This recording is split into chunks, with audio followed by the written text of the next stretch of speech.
Welcome to Irrational Science. Why are we rational? Well, because most everybody out there is not. That's why we do rational science here, rational physics. Today we have a couple ladies that we're going to be talking about who do a lot of irrational physics. We're going to discuss why they do irrationality only. In other words, they do religion. That's what they do. Here are these two ladies. We're going to present them. Fine ladies here. One is Becky Smethurst, and the other one is Diana Cowan. And the first one, the one on the left, she is from Oxford. She's an mathematician. She does all kinds of magic in the astro world, in the cosmic world. She's a junior research fellow at a church, Christ Church, Oxford, Anglican Church. I guess they turned those into laboratories now. You can work in there to do some so-called astronomy. And she's a mathematics communicator on YouTube, and her moniker is Dr. Becky. Yeah, she's got in order to be a junior research fellow, you must have a PhD, or apparently it's generally required. Okay. The other lady, Diana Cowan, she has a BS in mathematics from MIT and decided to go into science communication also. She got a YouTube channel known as the Physics Girl, and I think recently she ended a 5-year partnership with PBS. She decided to go all on her own because she's popular enough that she doesn't need PBS, or maybe PBS fired her. I don't know the details. Anyways, why do these ladies do irrationality? Why do they do religion? Well, today we're going to discuss how they analyze Mr. Einstein and some of the little things that happen in general relativity, some of the explanations we get from the establishment, okay? And by the way, I want to mention just the fact that, a person like this lady, Becky, let me put her up here again. She does the fact that she's got a doctor's degree, PhD degree. It's really not important because it depends on what you studied. Here we have a famous fellow. His name is William Lane Craig, and he wrote a book on the the cosmological argument that he's got for the existence of God, with an emphasis on the alleged metaphysical impossibility of an infinite regress of past events. And his doctoral thesis, he's a doctor, right? PhD, the historical argument for the resurrection of Jesus during the deist controversy. How's that for a doctor's degree? So yeah, a lot of these people get doctor's degree, and I'm wondering really how much they're worth. And in fact, Dr. Becky is no different. She got a degree in mathematics. Whether that has any value at all, I don't know. She did spend time, but like Mr. John Baez says, in his crackpot index, nobody cares how long you spent trying to figure out something. It's irrelevant. It's whether you have that moment in which you see, how the universe works. Otherwise, all you did was warm a desk or a seat, at the in college. Okay, so first thing that Becky does in her presentation, I'm going to go with her first, is pay homage to Einstein. You absolutely must pay homage to Einstein if you're going to do communication, science communication, physics communication. Otherwise, people will be turned off, because you really have to respect the gods of general relativity. Okay, and here, put this over here. Here she is. She says the following about Mr. Einstein to begin with her.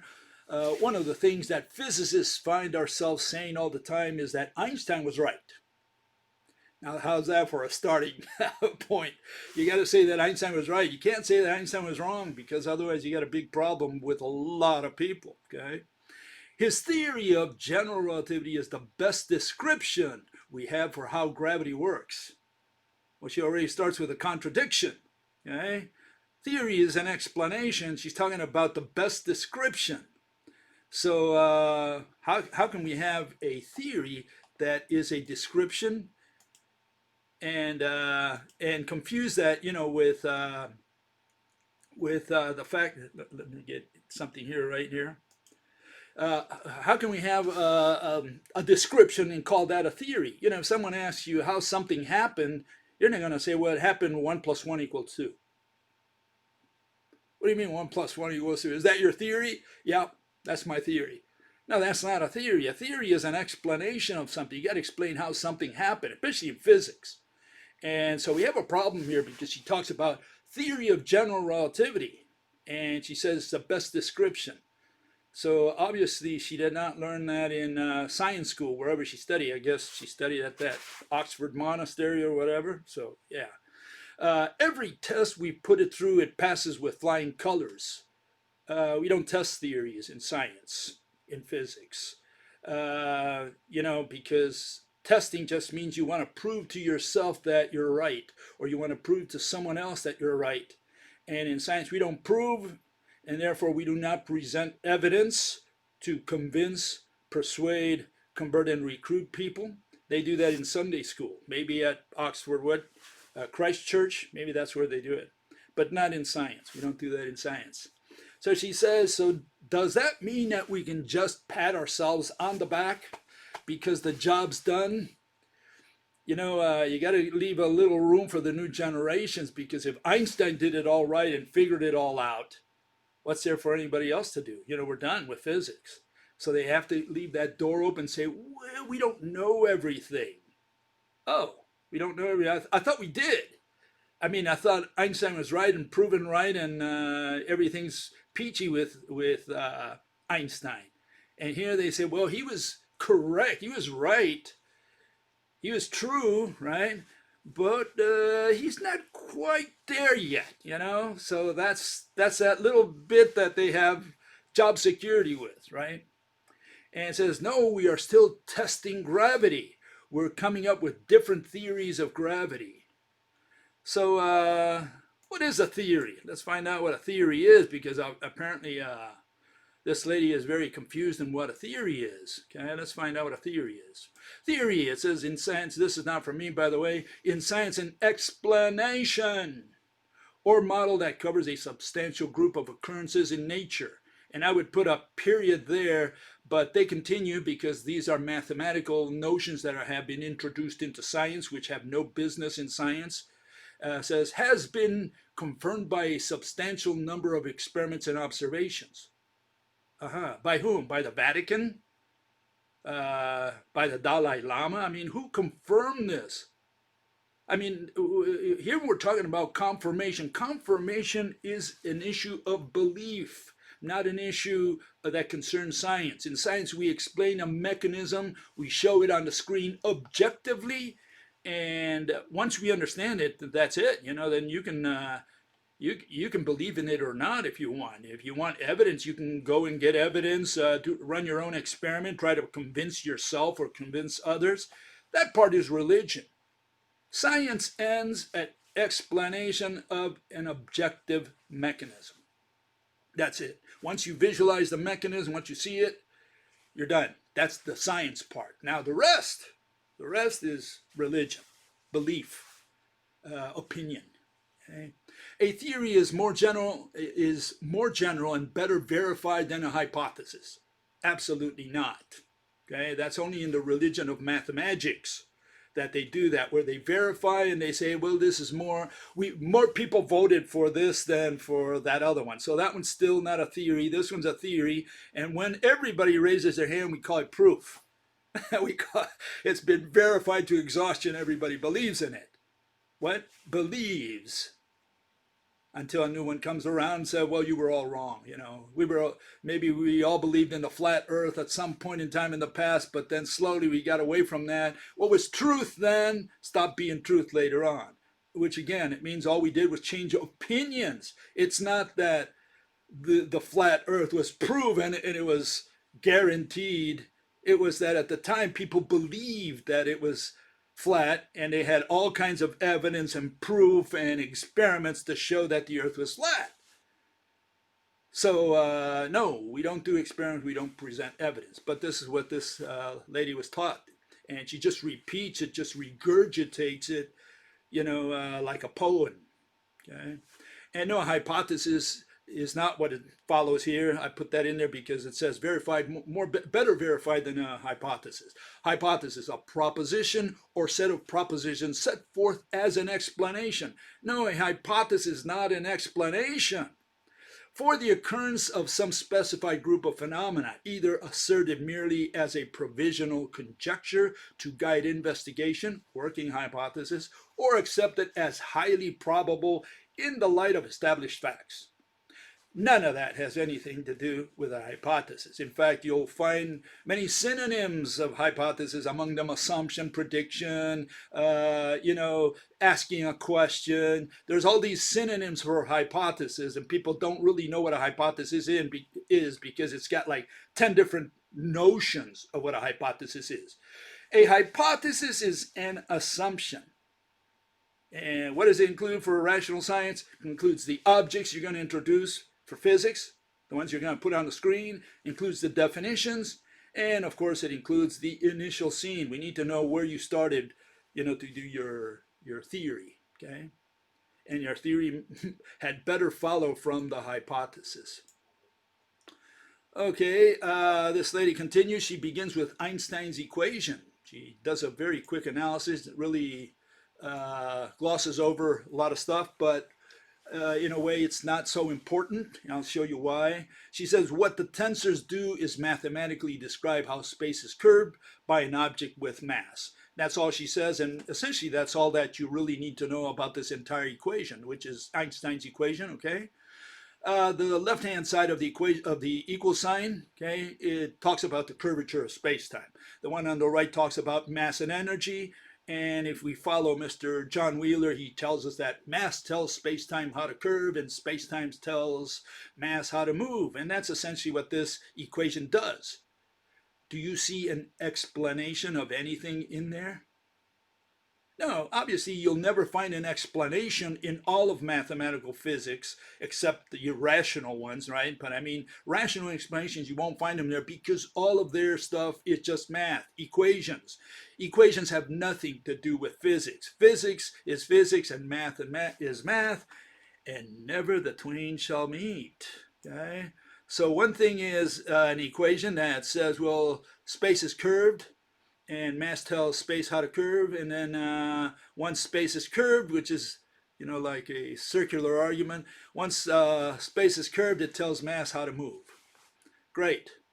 And that's essentially what Einstein's equation is all about, okay? So here we'll go with a simpler equation for those of you who are familiar with it, okay? And this is, not me, gotta pull this other guy out. Let me get him. Here's Newton's equation, and what he said, mass divided by distance squared. And that gives you an idea why he said the Earth doesn't leave the solar system. Okay, but he says hypothesis non fingo. I frame no hypothesis. Why, he was a particle man, particle man. He was a particle man, and he could not explain this magic trick with particles. Okay, and that's essentially what caused his downfall at the turn of the 20th century, when all these guys like Lorentz and Einstein and Minkowski, they came in there and they said, oh, look, we have a better physical interpretation. And that physical interpretation was what? Warped space. Warped space-time, sorry. Didn't mean to leave that time factor out. Okay, so he had no hypothesis. He was honest. He said, look, I don't know how it works, but all I can do is describe it mathematically. And if they would have stopped there, great, we have no problem with that. I have no problem with Newton's equation, and I don't have a problem with him saying, look, we don't understand gravity. We don't know how it works. All we can do is describe it mathematically. But Einstein purported to do something else. He purported to explain the mechanism, okay? And of course, after that, they just say, oh, by the way, we don't understand it, or we can't visualize it, which means the same thing. You know, they can't understand it because they can't make a movie of it and put it on the screen for you. They can do a two-dimensional movie and they say, well, it's an analogy. You got to think of, you know, you got to extrapolate flat land to solid land to the fourth dimension, to the tesseract land or whatever, right? You know, four-dimensional world out there that they claim exists. Okay, she continues and she tries to explain a little more about what these tensors are. Okay, so she goes into a little bit of that. She says, with tensors, we appreciate the full four dimensions of space-time. Great. There's three dimensions of space. I thought objects had dimensions. Well, in relativity, they made space into an object and they think it's a thing. And so they talk about the three dimensions of space. And that comes all the way from geometry, all the way from the days of the Greeks. So they always called solids, they call it space or 3D space or whatever. No, not in science, not in physics. In physics, space is nothing, that which has no shape. And an object, that which is 3D in general, right? An object is that which has shape. So there we have it. We have space and something. Nothing and something. They're antonyms. We can use them consistently in any discussion. What are the three dimensions of space according to this lady? What did she learn by memory in school? What does she regurgitate? She says, the three dimensions of space, forward and back, left and right, up and down. I didn't know there was a dimension called forward and back. Have you ever heard of that? I don't know of a dimension known as left and right or up and down. No, those are not dimensions. First of all, those are known as vectors in physics because vectors represent motion. Dimensions do not have anything to do whatsoever with motion. She didn't learn these basic things in college or in high school. I don't know where she learned this stuff. No, there are no such things as no dimensions as left and right and front and back and whatever nonsense that is. Okay, so let's see if we can educate her on what a dimension is and why mathematics does not have dimensions, coordinates, or vectors. They don't use those things. Okay, they have something else. Okay, what they have are number lines, which they confuse with dimensions, coordinates, and vectors. Okay, the dimensions of physics are the one on the left there, and you see its orientation, length, width, and height. Coordinates have to do with location and not with structure or orientation. It has to do with the location of something in space, you could say, okay? And then vectors have to do with the three possible motions an object can move in three mutually perpendicular dimensions from a given location. Math is something totally different. Math only has number lines, and what they do is you call these vectors, they call them coordinates, they call them dimensions, when all they are is number lines. Mathematicians don't care about dimensions, qualitative dimensions, coordinates, or vectors. What they care about is numbers. They care about magnitudes, and those are all number lines. What a number line has is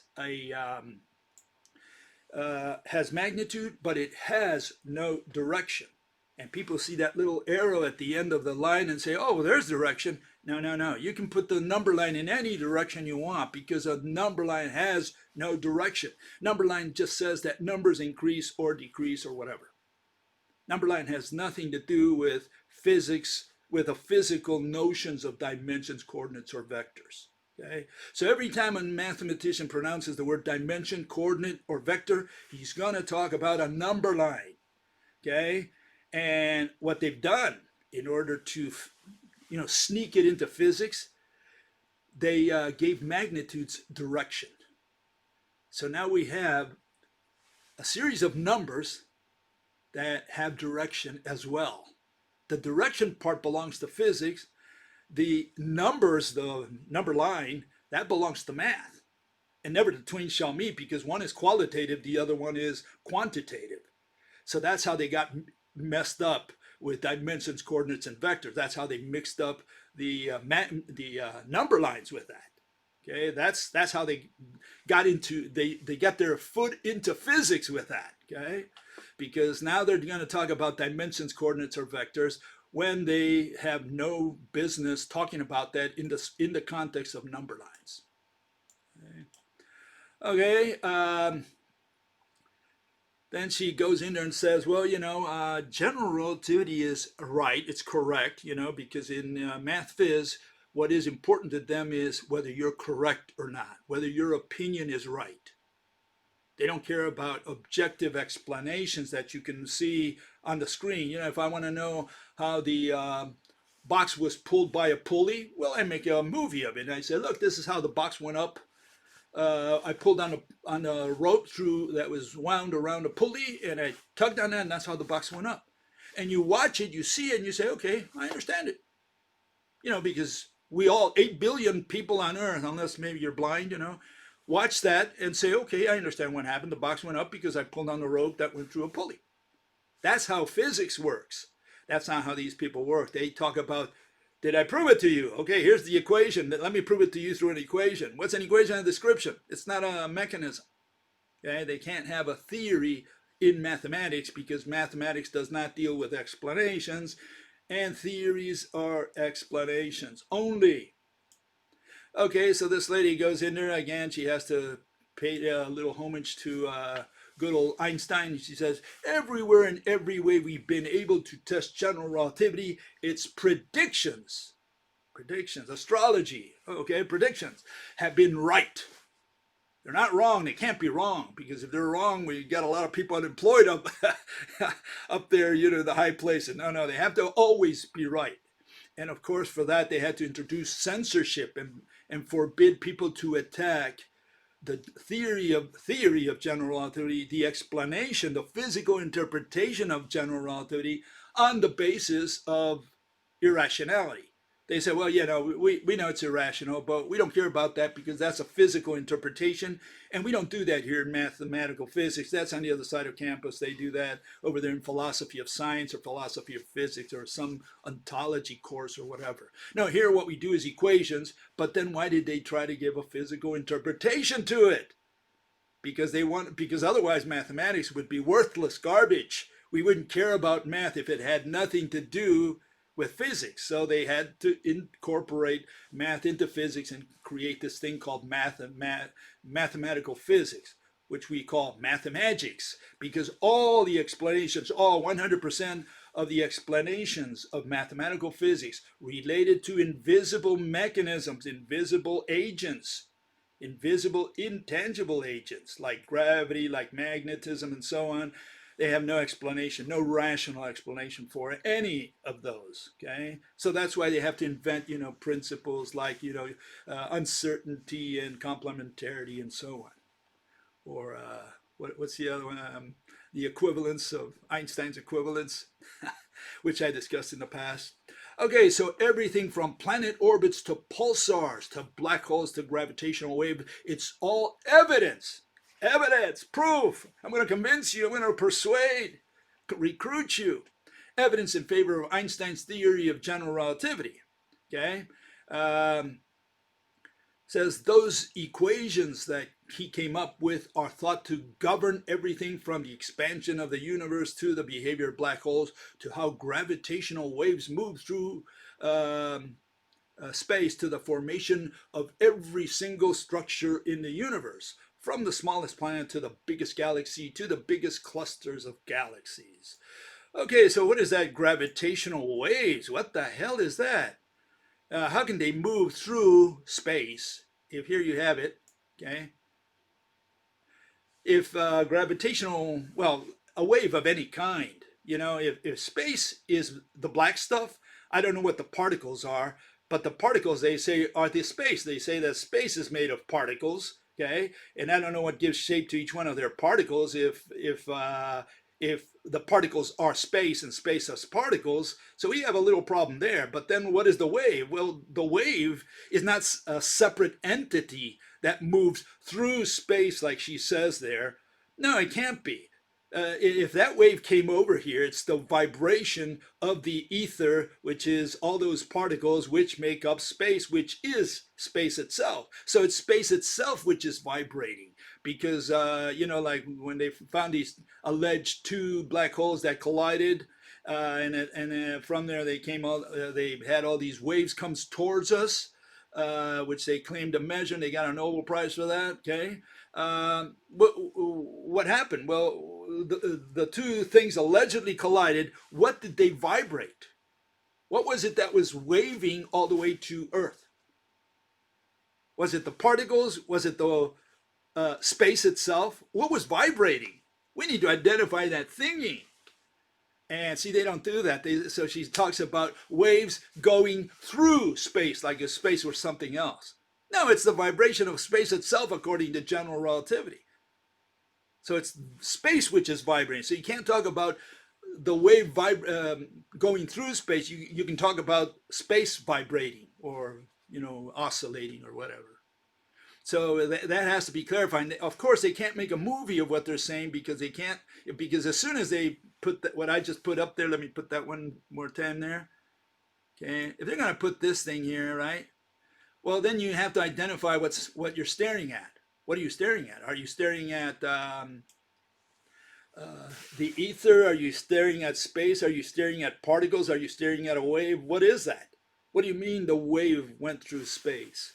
So that's the issue. They can't illustrate this. And of course, none of mathematical physics can be illustrated, which means it's irrational because a theory of physics, a mechanism of physics, has to be illustratable. If you can't illustrate it, it doesn't belong to physics. Period. We're done. Okay? That's how simple it is. Physics is only about explaining mechanisms. And the rest is all mere opinion, as Mr. Democritus would say. Okay. This lady continues. She says, but what about the areas where we've not been able to test general relativity? Okay, yeah. For example, around bigger and more energetic objects. And then she talks about the smallest one. She says the entire universe, perhaps, or on the opposite scale, the tiniest objects in the universe, such as particles, the quantum level. And there you have their famous planetary atom, which is the one they still use to do what? Electricity, quantum jumping, ionization. They did all with this monster. Okay? And of course, they cannot explain what holds the bead to the nucleus. Why doesn't the bead, the blue electron bead there, why doesn't it spontaneously fly away? That's what they cannot explain. What holds it to the proton or to the nucleus to begin with? And of course, then they have those little gluons there that hold the quarks together. And the red stuff you can think of as a sea of gluons. And the question is, how do particles hold the quarks together? I mean, the gluons are supposedly particles, discrete particles. We don't know what surrounds them because you have to give shape to each gluon, but that's one issue. The other issue is that, okay, I'll give you all the particles you got. You got the whole sandbox. Show me how in a sandbox, the balloon attracts the basketball on the other side of the sandbox.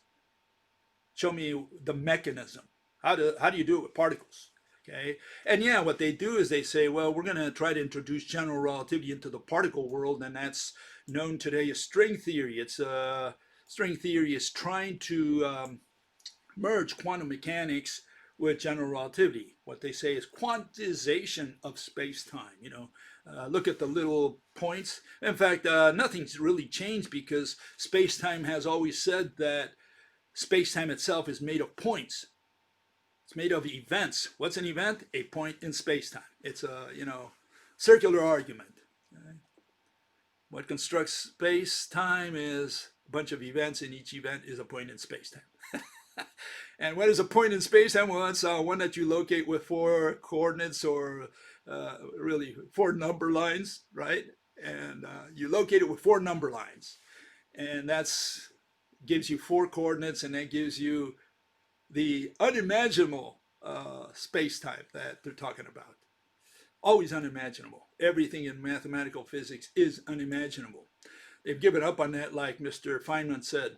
Okay, and so she continues, if general relativity is correct, Correct. It's got to be correct. Can't or right. Right. It can't be false ever. Cannot be allowed to fail. Too big to fail. Then it predicts another prediction. We're gonna crystal ball. We're gonna do some predictions here. That 96% of the universe is dark and doesn't interact with light. Okay, it's dark. Yeah, I know. I look at the sky, I see that it's all dark. And in between the darkness, you see some little lights. Is it 96%? Well, maybe, yeah. I don't know. I haven't counted the percentages. But yeah, there's more darkness out there than there is light. So what? Okay, so what's the point here? Okay, it says it predicts, another prediction, okay, that dark energy. Oh, energy.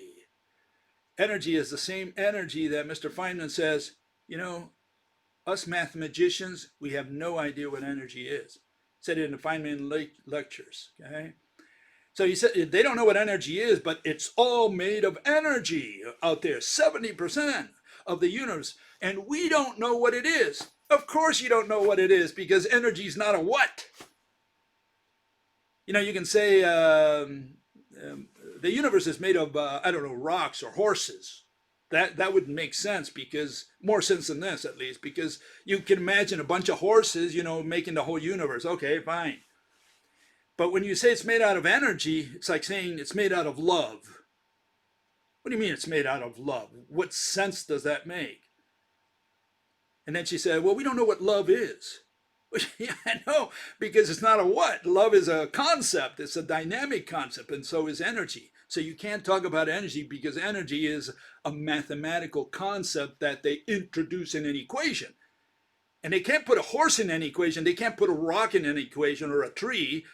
They have to put the mass of the horse or the length of the tree or some number in there. And that's what they do with energy, because energy is not a what. Energy is a concept.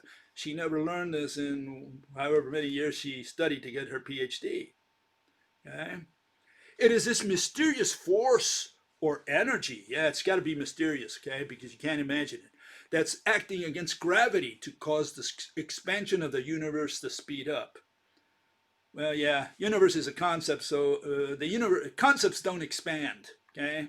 So to say that universe expands is like saying intelligence expands. What sense does that make? Okay, and universe is a concept. There's no physical object, standalone object called the universe. Okay, you can talk about the matter in the universe. That's one component. The other component is known as space, and space is nothing. So we have a concept. We have a relationship between an object and a concept, which we treat momentarily as an object. What is a concept? A word that includes two objects, or words treated as objects, in this case space. Universe treats space as if it were a physical object. They say here we have matter and here we have space. It's a concept. So you can't say the universe expands. You got to say either space expands if you're going to treat space as an object, or you're going to say matter in the universe is exploding. Okay, there's this explosion, all the matter is separating. We have a hand grenade here, all the debris is spreading out. So these are two different notions. Okay? But they just say, oh, the universe is expanding. They fixed it with that. Okay.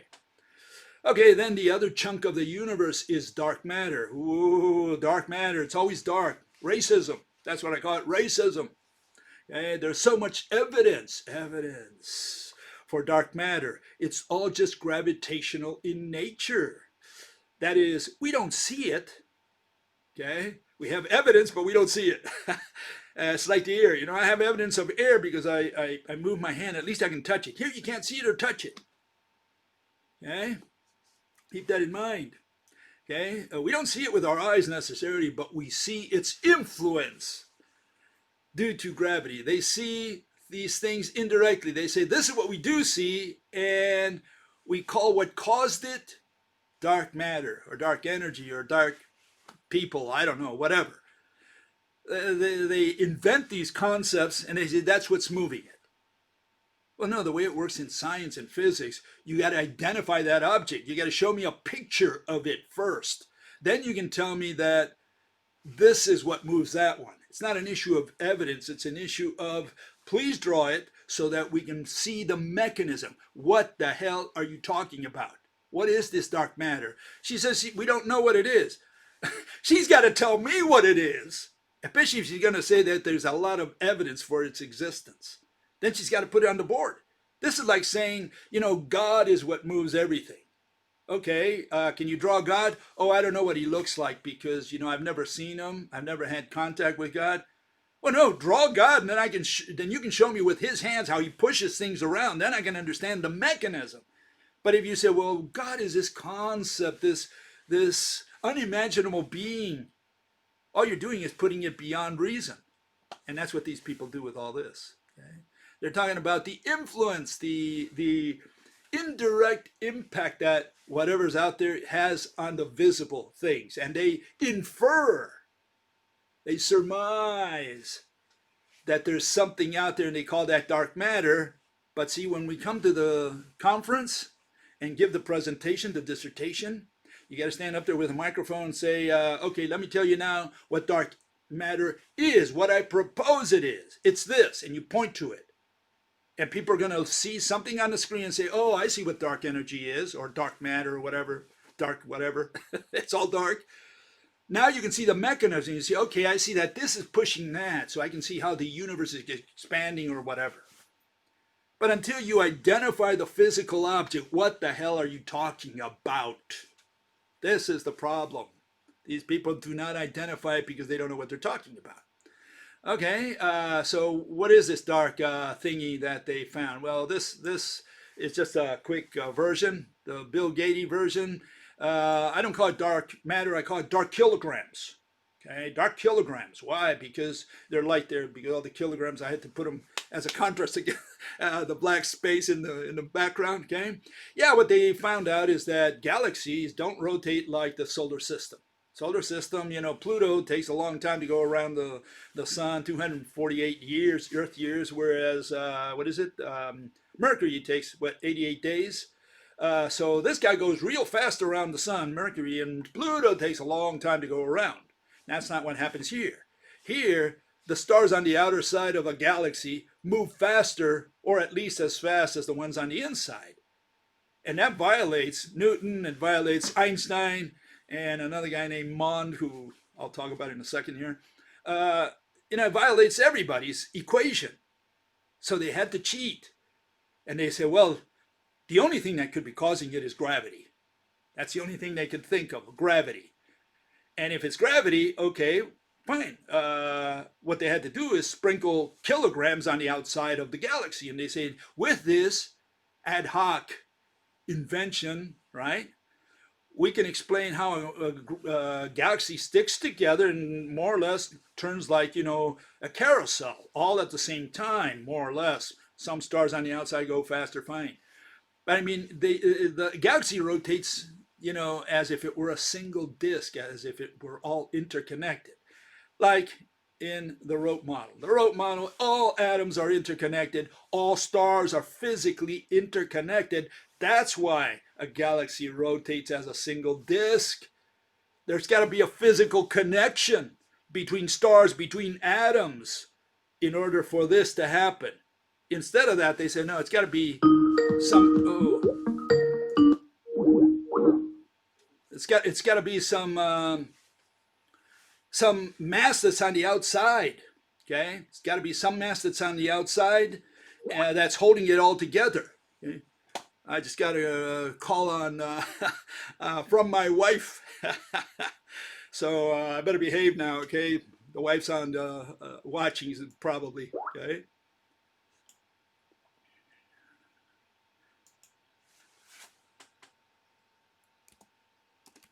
Let me write to her real quick.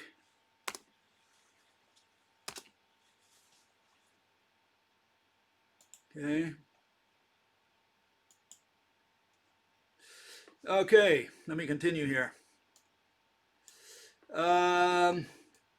Okay, next topic.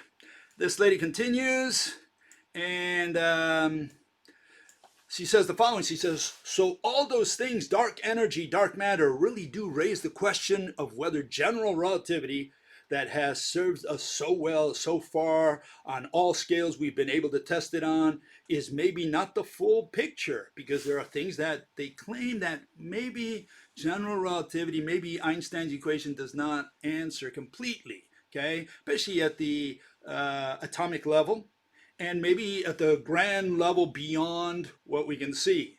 In other words, at the universal level, the big and the small, the extremes, okay? It's not that Einstein was wrong. You have to always uh, pay homage to Einstein. Einstein was not wrong. You can't say that Einstein was wrong, okay? Because otherwise, they're going to execute you.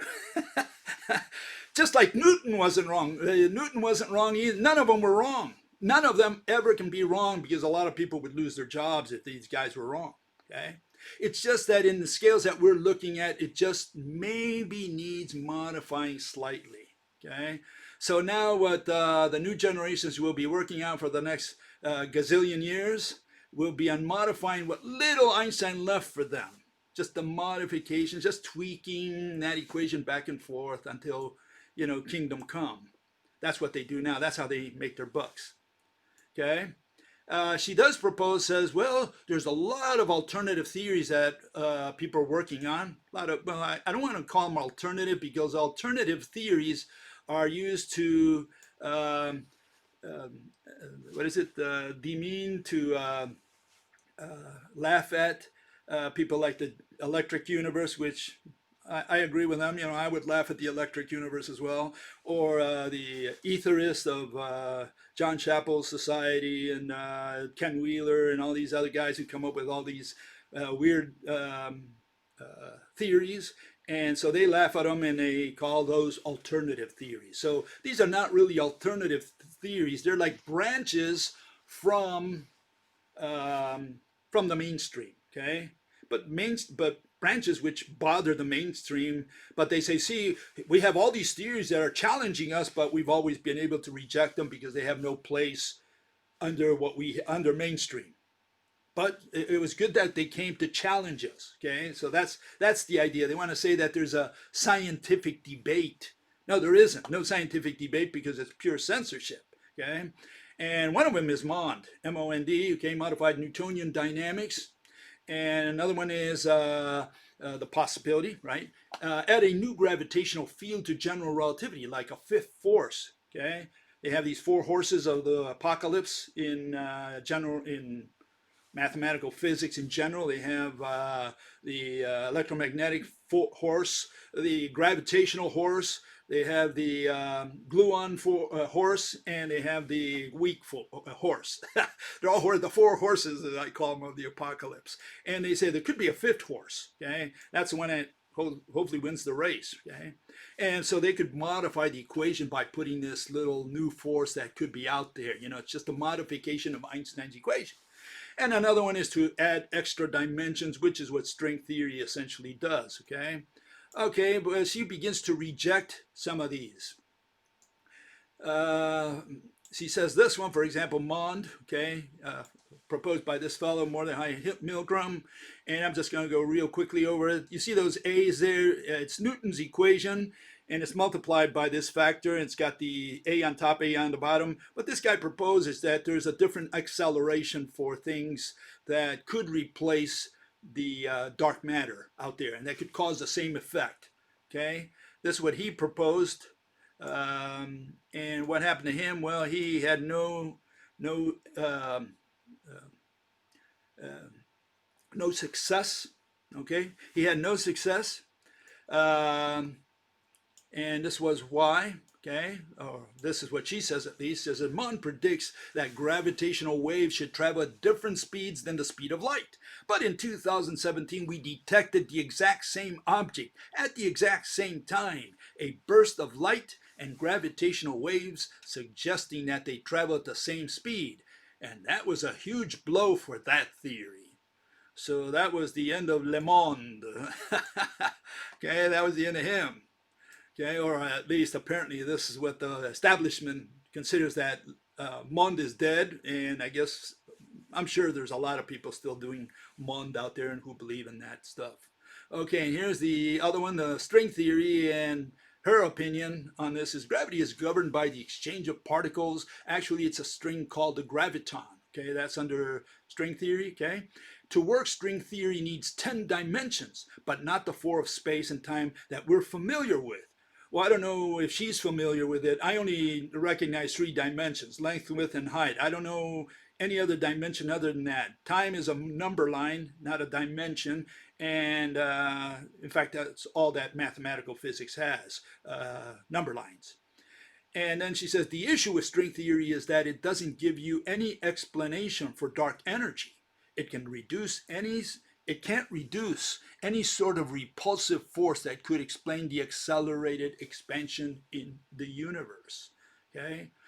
Well, I would reject it on a different basis, and that's that if string theory says that all these particles are just vibrations of strings, one-dimensional strings, another nonsense that doesn't exist out there, but these people say there's one-dimensional strings. They vibrate and they create these particles. Okay, fine. That's their argument. Fine. Now you got the particle.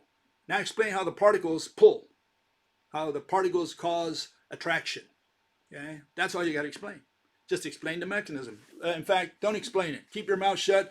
Just make a movie of it so that I can watch it and I can see the mechanism with my own eyes. Then I'll understand it for sure.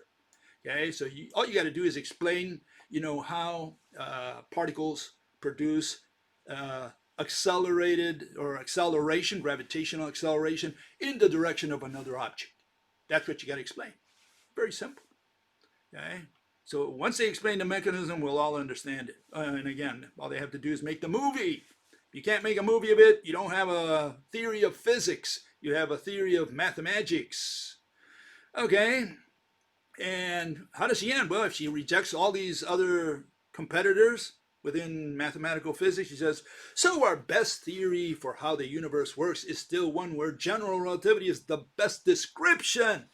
Theory is a description we have for gravity. And of course, Einstein sticks his tongue at all of us. But if you accept Einstein's theory of general relativity, then you have to accept that dark matter and dark energy are things. So now we have these concepts, somehow they morphed into things. Okay, that's good old Becky. Okay, let's go with other lady now. What does she talk about? Well, she talks about just about everything she did. Becky didn't talk about, which is black holes. Okay, so here we have our dear friend Diana. Okay, and she says, she also starts with Einstein's equation. Okay, she says, according to Einstein's field equation, the gravity of an object is proportional to its density. There you have it in the equation. So if an object is dense enough, then nothing that gets too close can ever escape, no matter what. Nothing, not even light, can escape from an ultra-dense object. We call that object a black hole. No, absolutely not. Okay, that's not what a black hole is. Okay, and it's not an object that's dense enough. That's not the real definition. Let's find out what the definition of this is. Okay, so that Diana here learns it as well. Okay, here we have Mr. Stephen Hawking. I mean, how much more authority do you want than that? I mean, you're going to believe on authority. Here you have it. And this is what he says in his book. He says, Chandrasekhar calculated that, he was a Nobel Prize, by the way, Chandrasekhar, Indian fella, okay, calculated that a cold star of more than about 1.5 times the mass of the sun would not be able to support itself against its own gravity. Would it collapse to infinite density? This is all in his book, okay? Eddington was shocked by that implication and he refused to believe Chandrasekhar's result. Eddington thought it was simply not possible that a star could collapse to a point.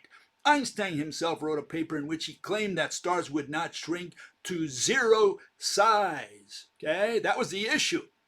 And he continues, he says, however, he was awarded the Nobel Prize in 1983 for his early work on the limiting mass of cold stars. Chandrasekhar had shown that the exclusion principle could not halt the collapse of a star more massive than the Chandrasekhar limit.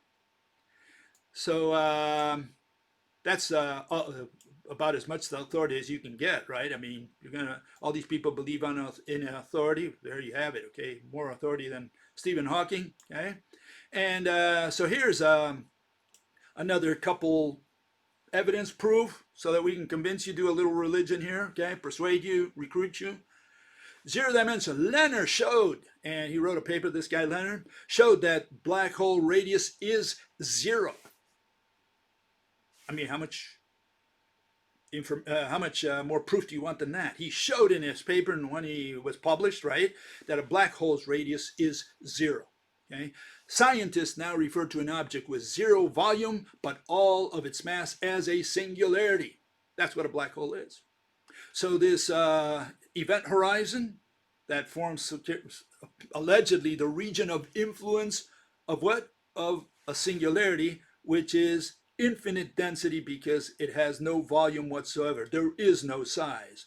And so a lot of people don't understand that. They, especially, I'm sure these girls would not understand that either. They think that it's just very dense. That's all they think about. They say, well, it's very small. It's infinitesimal small, but it's still small. No, it's 0 size, 0 volume. That's what a black hole is. Why would it stop there? Why would it stop at any radius whatsoever?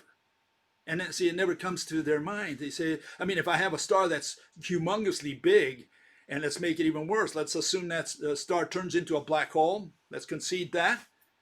And now the black hole begins to swallow other stars, massive stars, just sucks them in.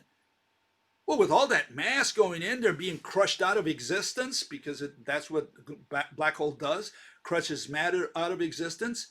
It just turns structure into mass. In other words, the ghost of mass remains, but the structure goes to heaven or to hell, I don't know.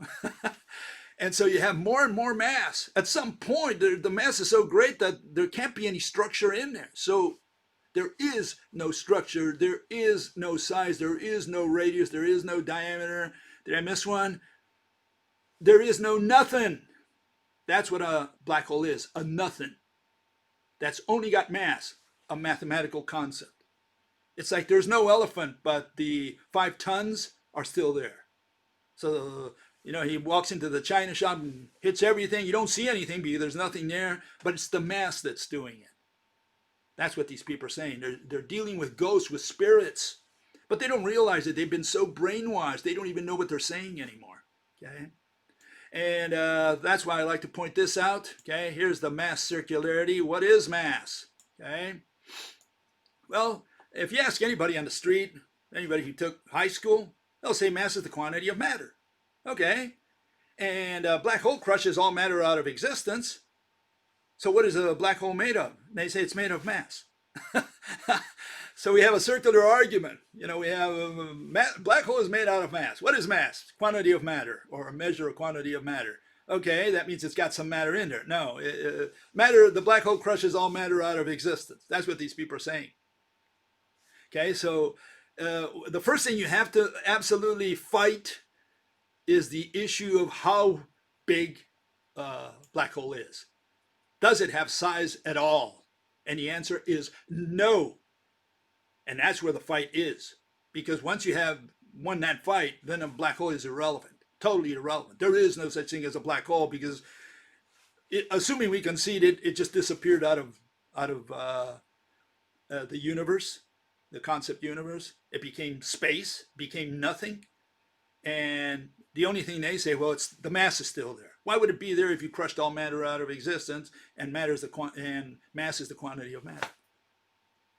That's the idiotic reasoning of a mathematical physicist, mathematician, I'm sorry. And that's not where the nonsense of a black hole stops, okay? Here you have a little turtle. He's going around, okay? He's going around nothing. And you say, well, hold it. What's making him go around? And then you say, well, mass. Well, how does mass do it? I mean, and so they say, well, mass bends space-time, and then the turtle just slides along space-time. That's their argument, okay? But so the issue is that the turtle is going around only because mass weighed down space-time, but mass is a concept, okay? So this is the issue. The issue is that these people are playing with ghosts and spirits. That's how they're doing their so-called physics, their physical interpretations, which is the only thing that concerns physics. The rest is math. We don't care about that. They can put anything they want in their equations. If they're going to cross the line into physics, We want a physical mechanism. Okay. Okay. Here's what these people say. Well, you're not supposed to take the analogy literally of, mass bending this fishnet. The fishnet, that I just showed, the turtle going around that fishnet. If I can put it back here. The fishnet, you'll see in a second. That fishnet, you're not supposed to take it literally. It's not real. It's not, they just use it as an analogy. Well, if we remove the fishnet, then what is the turtle going around? So we have to put the fishnet if we're going to give a physical interpretation to it. But then they say they have these cartoons like this one here. Understanding gravity, space-time is like a rubber sheet. Massive objects distort the sheet and what? Student, right? They distort it because they're pulled down by what? Good question. And the professor says, oh my God. Space-time is like this set of equations for which any analogy must be an approximation. What does an approximation have to do with an objective mechanism? What they have to explain is the mechanism. And they explain it with a rubber sheet, with the fishnet, with the trampoline, with the canvas. And then they say, oh, but don't take it literally because the canvas is not really there. We just put it in there so that you could understand the mechanism. So they withdraw the canvas, the fishnet. They take it out and say, you're not supposed to take it literally. Well, I just need to explain this. Let me show you what we need, what these people need to explain. This is the tag. This is the $1 million question they have to answer. Okay, this is what we're interested in. Okay, here we have the Earth, and the Earth goes around the sun. Okay, I hope you can see it all there. And they say there's a wall of warp time because they're going to warp time. They're going to treat time as a physical object. Okay, that's what they do. That's what general relativity is about. Warp time. Gravity warps time. Space-time is warped. Time is part of space-time. Time is warped. So we have the Earth going around the sun, and they're saying the sun weighs down the canvas, the fishnet, whatever of space-time. Fine. We can understand the mechanism because there's a wall, right? It's like a roulette, right? The little ball doesn't fly out. Why? Because there's a wall preventing the little ball going around from flying out. That's how simple it is, right? You understand. Everybody understands the roulette. You just look at it and say, okay, I understand the mechanism. But now they're going to remove the roulette and they're going to leave the little ball going around without a roulette. And even worse, they're going to say, well, the wall is made out of warp time. That's part of the wall. And that's what prevents the Earth from flying out of the solar system. And so you say, hold on, are you saying that this concept called time is warped? And that's the physical entity that comes up against the skin of the Earth when the Earth rolls around the sun, its orbit, its revolution. That's why the Earth doesn't fly out of the solar system, because there's a wall of warp time. And their answer is, don't take the analogy so literally. So you judge on your own there. Hey, this is what these people say. Okay, I was going to go into some of the things that this lady said about geodesics. I'm going to have to leave that maybe for next time. Let me just skip over that. You might say, Bill, why are you beating up on these poor ladies? I mean, they're fine ladies, beautiful girls there, you know. Certainly wouldn't mind having them as my daughter-in-laws. I think any parent would be proud of them, for sure. But that's irrelevant in the context of what we're talking about. What are we talking about? We're talking about, you know, these people going out there and talking about nonsense. They're just repeating what they memorized in school. You know, they passed the test because that's what the teacher told them was the answer. They just memorized it, you know, marked the Scantron sheet, letter D, you know, they passed, 100 points, great. And now they just regurgitate. They just say whatever, they just parrot whatever they were taught by rote, the poem that they learned by heart. And that's what they now regurgitate through YouTube. Okay. Now I've got my what is it? My countryman, my countryman, Pope Frankie. You know, Pope Frankie. He said, "Who am I to judge?" That's what he said. A lot of conservatives didn't like that statement. You know, he said it about gays. He said, "Who am I to judge?" And by the way, good old Pope, he was born near where I was born. This is the city of Buenos Aires, and he was born in a place called Flores. There you can see that area there, the barrio. Close to another fellow, which I'm going to be talking about. His name is Juan Maldacena. He's a string theorist. Okay. And me, I was born on the other side of the river. You see that river there, Riachuelo? That's what it's called. I was born where Maradona was born, in a place called Lanús, West Lanús, Lanús Oeste, which stands for West Lanús. And one of the things I have in common with the Pope is that we're both fans of San Lorenzo, which stands for Saint Lawrence. You say, Bill, you traitor! you're a fan of a team that worships a saint? No, it was Father Lorenzo, Father Lawrence, who was a good man. He got all the boys in the region and he made a team out of them and eventually became one of the 5 most important teams in Argentina. Anyways, the Pope says, who am I to judge? But I think it's a little too late. I mean, ask Giordano Bruno. He was burned at the stake in 1600 for saying that the universe was, among other things, universe was infinite, and that there were other worlds probably populated. And that was a big problem because that means that maybe Jesus was not the only begotten Son of God. So they blocked him, as we would say. They blocked good old Giordano. They censored him. They said, Giordano, we're not going to let you talk anymore. We're going to light a match. They burned him alive. Okay, so yeah, what's the problem with these girls? I wouldn't cry for them. Don't cry for me, Argentina. I wouldn't cry for these girls so much because they're laughing all the way to the bank. That's one issue. And the first girl, Becky, she's got a little group of people that help her out. It's not like she's alone. She's also helped by Oxford and so on. They don't have a problem with her going out there and spreading the gospel of general relativity. And here you have this lady, Diana, and she's also, she says, these are things that she said in an interview. She said, my production budget comes from PBS. Now I guess she's no longer with PBS. I think since September, she decided to hit it out on her own because she's doing fine with what she's doing. She doesn't need PBS, or PBS doesn't need her. I don't really know. Okay. If it were just the YouTube money, I would be fine. So she's laughing all the way to the bank. Okay. So don't feel so sorry for them. I have 5 people working with me, a writer, an intern, I'm a fact checker. Okay. They ask her, is there a downside to this job? She says, creepy people online, like Bill Gates. I hope she was not referring to people like me, but she said, personal attacks and negative feedback happen to any woman on the internet.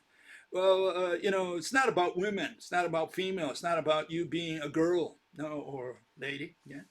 No, it's about the nonsense that she's spreading. That's what it's about, at least from my point of view. Okay, so if I'm a creep, well, so be it. I'll be a creep because what she's spreading is nonsense. Okay, and so again, that's why I attack them. I think they're fair game.